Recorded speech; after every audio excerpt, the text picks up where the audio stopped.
I started the company with a guy in a Bible study with me.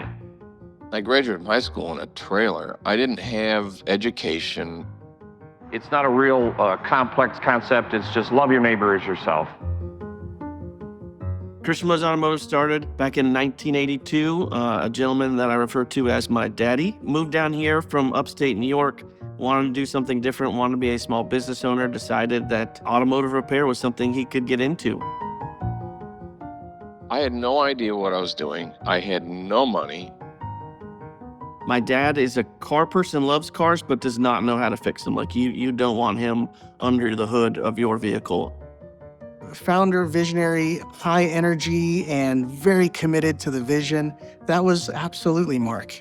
And he was so good at that. Yeah, Mark, he is a dynamic, funny, you never know what you're going to get. But he's got a big love for his people. I think when they first opened it, it was just going to be any traditional automotive repair shop. And when my dad came into the business, I think he looked around and he said, man, there's a lot of things that people don't like about getting their cars fixed. And he said, I can fix almost all of these. The basics, right? Just treating people with kindness, like being fully transparent, like we're not trying to take advantage of you. When he took that heart and that mindset, got into the business and said, we're going to do things a little bit differently than everybody else does in the automotive industry, things kind of really took off. I got 7 people from my church wanting to do franchises. And so off to the races we were.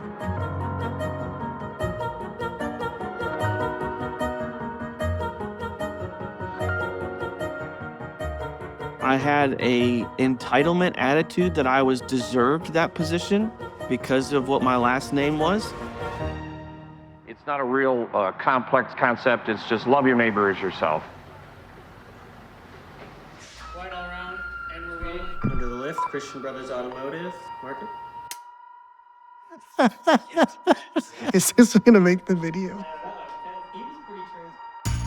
So the very first time I met Donnie Carr, he had no sleeves and a mohawk.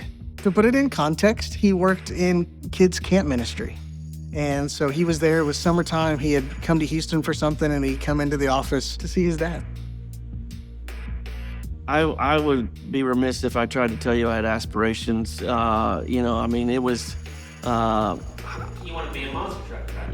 Yeah, absolutely. Monster truck driver, anything that's fun. Yeah, he was still a kid. Mark would always tell me, about the boys and their stories and, kind of a typical little boy or typical young man. I had no serious aspirations of business ownership or taking Christian Brothers to this next level. I just always kind of thought it was this thing over here that I loved and I was grateful for, but I never necessarily knew that it would be a part of my life long term. I was always big on having a good time, which bit me in college. I had a good time and I finished early. They reached out and said, hey, we're done with you. And I said, okay. I called my parents and they said, well, get a job. And eventually my dad said, hey, why don't you go work at one of the stores? That was a great way to kind of cut my teeth, get to experience what it's like to work in one of our stores, which I'm so grateful for. It is tough what our team members do day in and day out.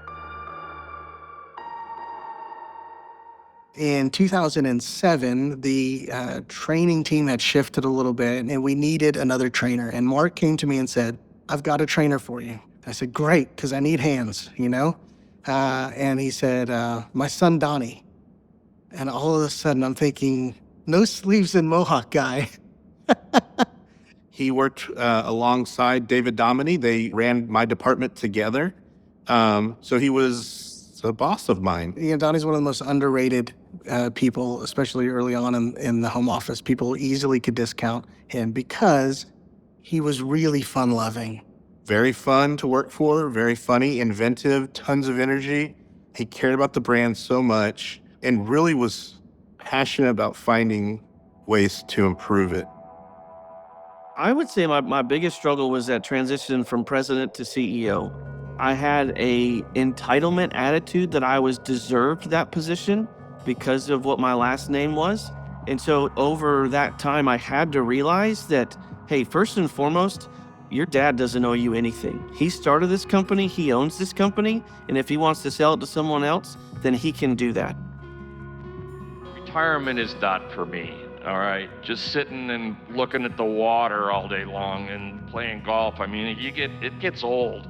Mark was very much wanting to be a part of the business, right? And so getting him to feel comfortable enough to walk away from that and leave that to Donnie, I think was hard because it's your baby. And I can't imagine doing that and walking away and just kind of letting go and moving to another season. I really had to grow in my empathy of, man, he's built this thing for 40 years. You have no idea what it feels like for him. And I need to realize that, man, you're not owed any of this. There was a shift in that attitude, which I feel like once I kind of got to let go of those things, it made it a lot easier.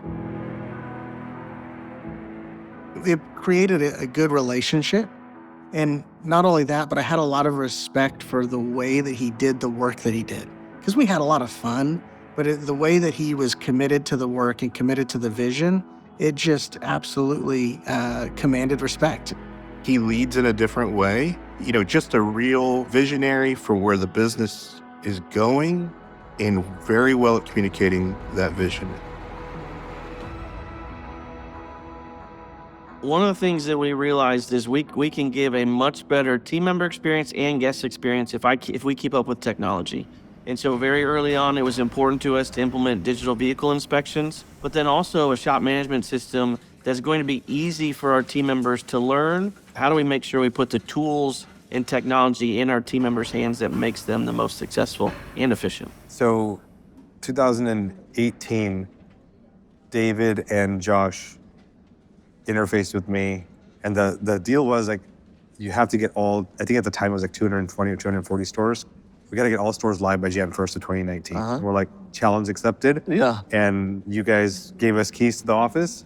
We would office out of here somewhere. Yeah, they sat right over here. We had a couple desks here and got all the stores live by Jan 1st. Yeah, that was early on. That was one of my first kind of big decisions to get to make. Like, we had been on our previous shop management system for my entire existence here, which hadn't made a lot of changes, and shifting from a shop management system that every single team member knew to something brand new. So that was a big deal to us.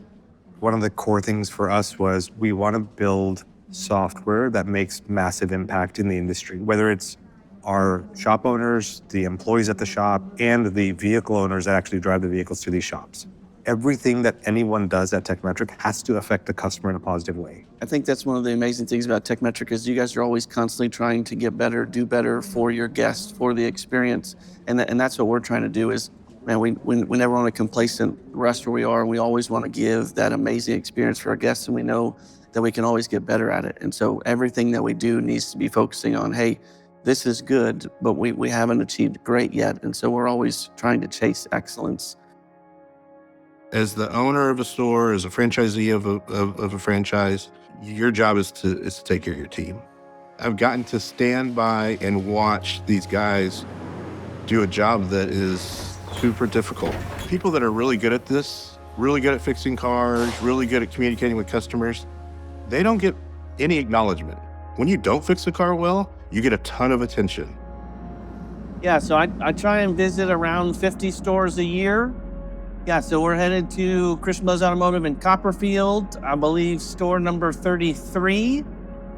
So one of our earlier locations here in the Houston area. Most of our franchisees do not come from the automotive industry, and we're looking for people that love people well. So we want a servant leader who's coachable, who's willing to influence, who has that grit that's going to say, hey, I'm going to get up and I'm going to grind and I'm going to make this excellent. And so we want people that have led well in their careers and can help build and develop people into the best versions of themselves.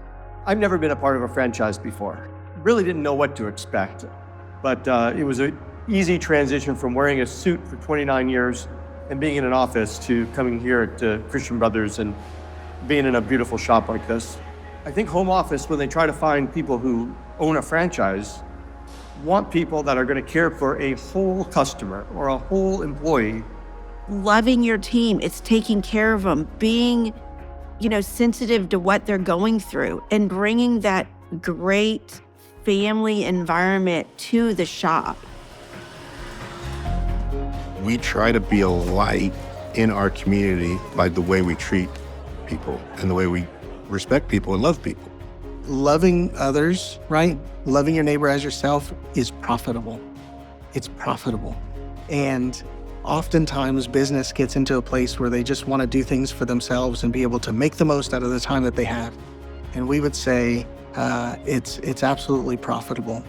We're going to love our neighbor as ourselves. And most importantly, everyone is your neighbor. It does not matter what political party, what race, what, religion, whatever it is, we are here to love them and love them well. And so I think that's one of the things that we talk about all the times is, hey, sometimes we like to decide who our neighbor is, and that's not the case. It's a person, and they're your neighbor. We love our neighbors, and we care for customers. We happen to fix cars, we just as easily could be making hamburgers. As long as we keep doing that, I think Christian Brothers will continue to thrive.